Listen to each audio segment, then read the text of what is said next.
کہ ایرانی آج کی میٹنگ کے پیغام کو سمجھیں گے اور جلد از جلد دوبارہ حساب کتاب کریں گے، کیلکولیشن کریں گے اور اپنے پڑوسیوں پر حملے کرنا بند کر دیں گے. لیکن مجھے نہیں لگتا کہ ان کے پاس یہ حکمت اور دانش مندی موجود ہے. میرے خیال میں حقیقت یہ ہے کہ جیسا کہ میں نے کہا، میں سمجھتا ہوں کہ انہوں نے ہم پر حملہ کیا ہے جس کا کوئی جواز پیش نہیں کیا جا سکتا. لہٰذا میں اس بحث میں بھی نہیں پڑوں گا کہ وہ ہمارے ممالک کے ساتھ جو کچھ کر رہے ہیں اسے امریکی آپریشن سے جوڑیں گے. میرے نزدیک وہ دو الگ الگ مسائل ہیں، ان دونوں کو جوڑا نہیں جا سکتا. اب سب سے حیران کن بات جو ہوئی ہے کہ یہ جو مشترکہ اعلامیہ میں آپ کے سامنے رکھنے جا رہا ہوں،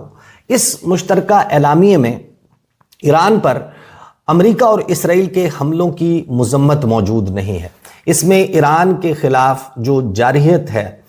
سپریم لیڈر سید علی خامنائی کی اسیسینیشن، ان کی شہادت ہے، یا ایران میں جو معصوم بچیوں کے اسکول کے اوپر حملہ ہے، اس میں کسی چیز کی مذمت موجود نہیں ہے. اس کو انٹرنیشنل لا کی خلاف ورزی قرار نہیں دیا گیا، اس کو روکنے کا مطالبہ نہیں کیا گیا، بلکہ ایران کے جو جوابی حملے ہیں ان کا رخ اپنی طرف ہونے کی مذمت کی گئی ہے. اب یہ ایک ایسی جنگ ہے جس میں یہ ایک لارجر کوسچن ہمارے سامنے آ چکا ہے کہ امریکہ کے جو سب سے قریبی اتحادی ہیں، اسپین کی بات کر لیں آپ، فرانس کی بات کریں، جرمنی کی بات کریں، برطانیہ کی بات کریں، کینیڈا کی بات کریں، آسٹریلیا کی بات کریں، جاپان کی بات کریں، وہ ممالک امریکہ کی اس جنگ کا حصہ نہیں بن رہے. وہ امریکہ کی، ڈونلڈ ٹرمپ کی دہائیاں کہ آپ آ کر ہمارے ساتھ آبنائے ہرمز کا قبضہ چھڑوائیں، اس پر ان کا ساتھ نہیں دے رہے. وہ امریکہ کی اس جنگ کو قانون کے مطابق قرار نہیں دے رہے، جبکہ یہ مسلم ممالک، نیبرنگ کنٹریز، ان کا مشترکہ اعلامیہ، اس میں بھی امریکہ کو حیران کن طور پر کال آؤٹ نہیں کیا گیا، نہ ہی اسرائیل کے حوالے سے کوئی مذمت کی گئی کہ آپ کے جو حملے ہیں یہ ناجائز ہیں، یہ غیر قانونی ہیں، اور ہماری جو ریجن ہے اس کو جنگ میں دھکیلنے والا دراصل کون ہے جس نے اس جنگ کا آغاز کیا. بلکہ جو فوکس ہے وہ ایران کی طرف ہے. کیا بیان جاری کیا گیا پاکستان کے دفتر خارجہ، اور پھر میں آپ کے سامنے وہ بھی رکھوں گا جو اسحاق ڈار نے اپنی ٹویٹر کے اوپر کچھ چیزیں لکھی ہیں، اور اس میں ظاہر ہے کہ پاکستان بڑا ہاف ہارٹیڈلی نظر آتا ہے. نہیں لگتا کہ پاکستان اس جنگ میں جو ہے وہ ایکٹیولی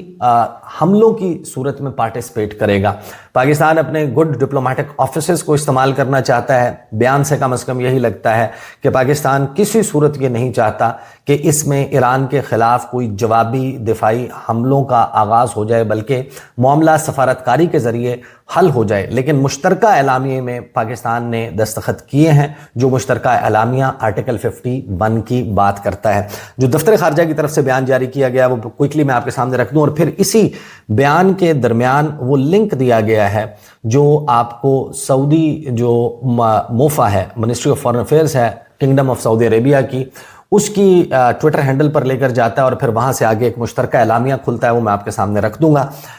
پاکستان کا دفتر خارجہ بیان جاری کرتا ہے کہ جو وزٹ ہے ڈپٹی پرائم منسٹر اور فارن منسٹر اسحاق ڈار کا، جس میں انہوں نے منسٹریل میٹنگ عرب اور اسلامک ممالک کی اٹینڈ کی. ڈپٹی پرائم منسٹر اور foreign minister senator Muhammad Ishaq Dar نے شرکت کی، اور 18 مارچ کو ریاض میں ہونے والی وہ جو منسٹریل کانفرنس ہے، جس میں جو حالیہ علاقائی ڈیولپمنٹس ہیں ان کا جائزہ لیا گیا. سعودی عرب نے اس کی میزبانی کی. اس میٹنگ میں دیگر جو وزرائے خارجہ موجود تھے، اس میں Azerbaijan, Bahrain, Egypt, Jordan, Kuwait, لبنان، قطر، اس کے بعد ترکی اور متحدہ عرب امارات کے وزرائے خارجہ موجود تھے. اس میٹنگ کے دوران اسحاق ڈار صاحب نے ایکسپریس کیا کہ complete support for the territorial integrity, sovereignty and political independence of all brotherly regional countries, کے علاقے میں موجود تمام مسلم ممالک، تمام جن کے ساتھ ہمارا بھائی چارہ ہے، ان کی ٹیریٹوریل، ان کی علاقائی خود مختاری، ان کی سلامتی، ان کی سیاسی خود مختاری، اس کی حمایت کا اظہار کیا، اور emphasized the need to end all attacks against their respective territories، اور اس بات پر ضرور زور دیا کہ ان ممالک کی ٹیریٹریز پر حملے بند کیے جائیں. Underscoring the importance of preserving the unity of Muslim Ummah، جو وزیر خارجہ ہیں انہوں نے ایک جلد اختتام کے اوپر زور دیا کہ یہ ڈائلاگ کے ذریعے اور ڈپلومیسی کے ذریعے یہ معاملہ حل ہو جانا چاہیے۔ وزیر خارجہ اسحاق ڈار نے اس ضرورت پر زور دیا کہ جو روٹ کاز ہے، اب یہ وہ جملہ ہے جو پاکستان بول رہا ہے، پاکستان کے دفتر خارجہ کے بیان میں موجود ہے، لیکن یہ اس مشترکہ اعلامیے میں موجود نہیں ہے۔ تو پاکستان نے شیورلی ایک پوزیشن اس مشترکہ اعلامیے سے ہٹ کر بھی لی ہے۔ تو یہ بڑی امپورٹنٹ ہے اس کو سمجھنا کہ پاکستان کا دفتر خارجہ یہ کہتا ہے کہ اسحاق ڈار صاحب نے یہ کہا کہ جو اس تمام کرائسس کی، بحران کی جڑ ہے، جس نے اس پورے علاقے کو اپنی لپیٹ میں لیا ہوا ہے، اور اس کو کنڈیم کیا اسٹرانگسٹ پاسبل ٹرمز میں، جس میں اسرائیل کا کنٹینیوڈ اگریشن اینڈ پرووکیشنز ہیں اگینسٹ ریجنل کنٹریز۔ ظاہر ہے کہ اس میں لبنان اور ایران شامل ہیں جہاں پر اسرائیل کی طرف سے حملے کیے جا رہے ہیں، لیکن پاکستان نے بھی یہ پوزیشن امریکہ کے حوالے سے نہیں لی بلکہ اسرائیل کے حوالے سے لیا، حالانکہ یہ جو جنگ ہے یہ مشترکہ طور پر امریکہ اور اسرائیل نے امپوز کی ہے۔ پھر آگے انہوں نے کہا کہ پاکستان کا دفتر خارجہ کہتا ہے کہ he also condemned the unwarranted attacks on civilians، کہ جو عام شہریوں پر انرجی انفراسٹرکچر کے اوپر حملے ہو رہے ہیں ان کی بھی مذمت کی، اس کے خاتمے کا کہا،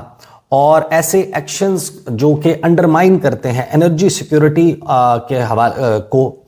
اس کی بھی مذمت پاکستان کی طرف سے کی گئی۔ پاکستان کے وزیر خارجہ نے جو پاکستان کے آن گوئنگ ڈپلومیٹک ایفرٹس ہیں اس کانفلکٹ کو ریزالو کرنے کے لیے، جو پاکستان اپنی سفارتی کوششیں کر رہے ہیں، اس سے اس پورے اجلاس کو آگاہ کیا اور یہ کہا کہ پاکستان چاہتا ہے کہ وہ اس سارے معاملے میں تعمیری کردار جاری رکھے، اور اس میٹنگ کے بعد ایک مشترکہ اعلامیہ جاری کیا گیا جس کا لنک جو ہے وہ اس بیان کے اندر موجود ہے۔ پھر جب ہم اس کو کھولتے ہیں تو وہ بیان میں میرے سامنے مشترکہ اعلامیہ بہت زیادہ طویل نہیں ہے، وہ میں آپ کے سامنے کوئکلی رکھ دیتا ہوں، اور اس کا مطلب یہ ہے کہ جو دفاعی حملے ہیں ایران کے خلاف، دفاعی حملوں کے حوالے سے پاکستان نے اس مشترکہ اعلامیے سے اتفاق کر لیا ہے۔ ظاہر ہے جبھی یہ یہاں پر موجود ہے۔ ریاض سے 19 مارچ کو یہ جاری ہوتا ہے، اب سے یعنی چند گھنٹے پہلے یہ جاری کیا گیا کہ جو منسٹر آف فارن افیئرز ہیں آذربائیجان کے، بحرین کے،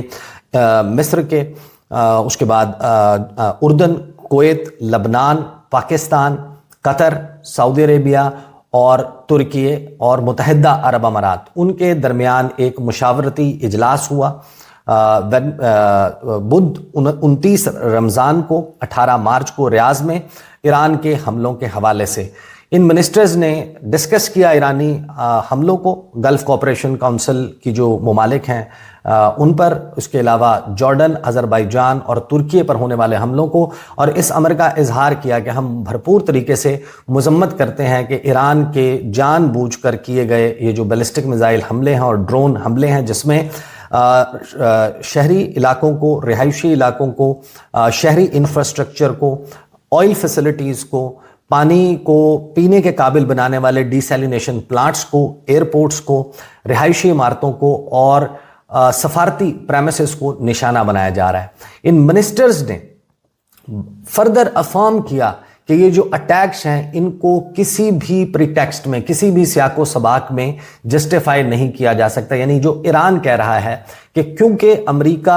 ان ممالک میں موجود اڈوں سے پرواز کر کے ہمارے اوپر حملے کر رہا ہے، لہٰذا یہ ہمارے لیے لیجٹیمیٹ ٹارگٹ ہیں، تو اس کو انہوں نے ڈینائی کیا۔ انہوں نے کہا کہ ہم اس سیاق و سباق کو نہیں مانتے کہ آپ اس بنیاد کے اوپر یہاں پر حملے کر رہے ہیں، کیونکہ ہماری طرف سے امریکی افواج یا امریکی فوجی یا امریکی آپریٹیوز یا امریکی ایجنٹس یا امریکی سپائی نیٹ ورک یا امریکی ریڈارز یا امریکی ایکوپمنٹ استعمال ہو رہا ہے ایران پر حملوں کے لیے۔ تو یہ انہوں نے کہا کہ کوئی دلیل نہیں ہے کہ آپ ہمارے اوپر جوابی حملے کریں۔ پھر آگے کہا کہ دی منسٹرز آلسو اسٹریسڈ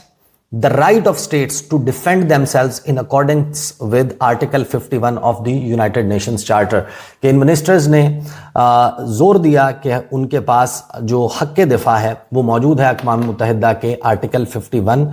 کے تحت۔ اب آرٹیکل 51 آپ لوگ جا کر اس کو سرچ کریں گوگل میں، آپ کو پتہ چل جائے گا کہ اس میں جوابی حملے جو ہیں اس کی اجازت اور مشترکہ جوابی حملوں کی اجازت بھی موجود ہے، لیکن پھر ظاہر ہے کہ ایک پوائنٹ آتا ہے کہ جس میں پروپورشن کی بات کی جاتی ہے کہ جوابی حملہ جو ہے وہ اسی حساب سے ہونا چاہیے جس شدت سے آپ پر حملہ ہوا ہے، اور اس میں ایک موقع آتا ہے کہ جہاں پر اقوام متحدہ سلامتی کونسل کا کردار بھی شامل ہو جاتا ہے۔ تو آرٹیکل 51 UN چارٹر کا جو مشترکہ دفاعی حکمت عملی ہے یا مشترکہ دفاعی حملے ہیں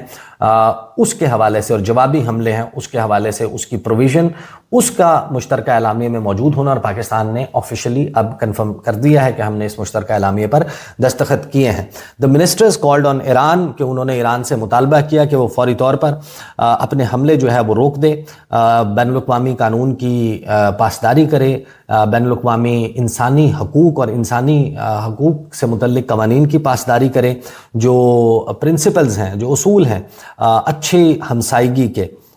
اس کا پاس رکھے، اور جو فرسٹ سٹیپ ہے ڈی ایسکلیشن کا یا اس ایسکلیشن کو کم کرنے کا، اس میں اس ریجن میں جو سیکیورٹی ہے اس کو یقینی بنائے،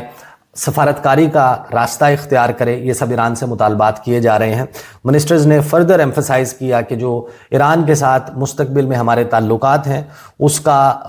دار و مدار اب اس بات پر ہے کہ ہماری جو انٹرنل افیئرز ہیں اس میں کوئی انٹرفیرنس جو ہے مداخلت ایران کی طرف سے نہیں کی جائے گی، ہماری خود مختاری کو تسلیم کیا جائے گا، اور ہماری جو فضائی حدود ہیں، زمینی حدود ہیں، ان کی کوئی خلاف ورزی نہیں ہوگی، اور اپنی جو ملٹری کیپیبلٹیز ہیں وہ اس خطے کے ممالک کو ڈرانے دھمکانے کے لیے استعمال نہیں ہوں گی۔ ان منسٹرز نے اس بات کی ضرورت پر زور دیا کہ ایران جو ہے وہ اقوام متحدہ کی سلامتی کونسل کی قرارداد 2817 اس کے اوپر عمل درآمد کرے، جو یہ کہتی ہے کہ تمام حملے ان ممالک کے اوپر روک دیے جائیں، انکنڈیشنلی، بغیر کسی شرط کے ان کو روکا جائے، اور سپورٹ اور فنانسنگ ان افیلیٹڈ ملیشیاز جو عرب ممالک میں موجود ہیں ان کی ختم کی جائے، یعنی عراق میں، لبنان میں، یمن میں، مختلف ممالک میں ایسی سپورٹ ایران جو ہے وہ ختم کر دے، جس سے ہمارے جو اہداف ہیں وہ متاثر ہوتے ہیں، ہمارے جو انٹرسٹ ہیں ان کو زد پہنچتی ہے، اور ریفرین کرے کوئی بھی ایسا معیار جس سے جو اسٹریٹ آف ہرمز ہے وہ بند ہوتی ہو، میری ٹائم سیکیورٹی باب المندب میں متاثر ہوتی ہو۔ تو ڈونلڈ ٹرمپ جو یہ چاہ رہے تھے کہ کوئی ان کا ساتھ دے، کوئی اسٹریٹ آف ہرمز کو کھلوانے کے لیے، تو وہ بھی اس میں شامل ہو گیا۔ ان منسٹرز نے جو لبنان ہے اس کے حوالے سے خاص طور پر یہ کہا کہ لبنان پر جو ہونے والے حملے ہیں وہ ناجائز ہیں۔